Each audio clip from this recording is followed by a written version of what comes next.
It is a ribbon of steel, a testament to ambition, and the artery that truly connected Britain to the heart of Europe. This is the story of High-Speed 1, a marvel of modern engineering that was over a century in the making.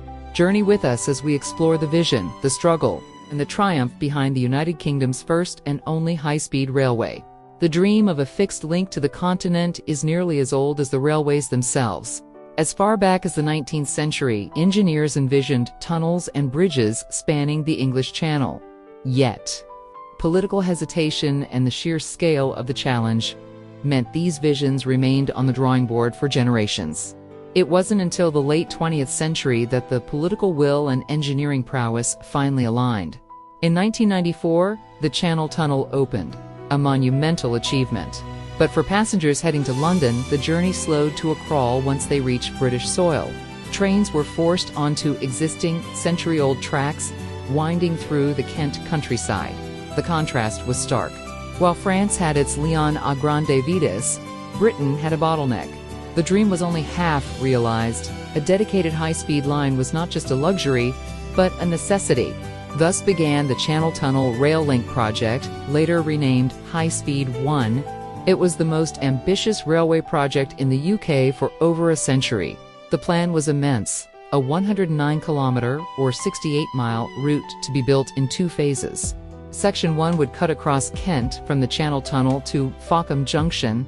Section 2 would be the final complex push, diving under the Thames and into the heart of London.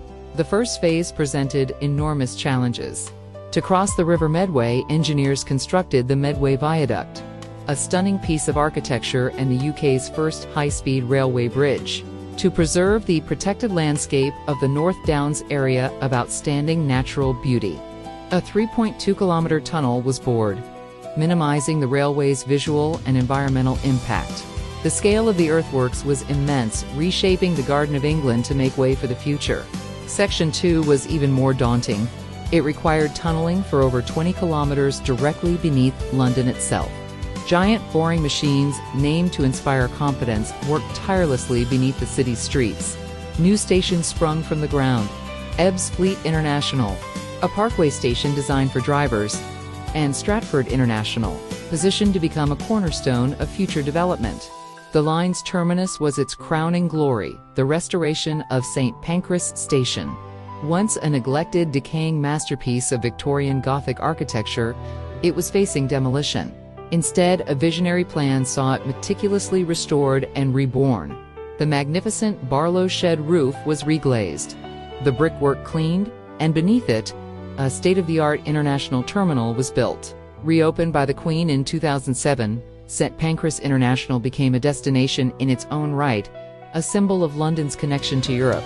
The impact was immediate and transformative.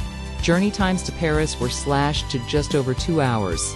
High-Speed 1 also introduced Britain's first domestic high-speed service, the Javelin trains, connecting Kent to the capital with unprecedented speed and reliability.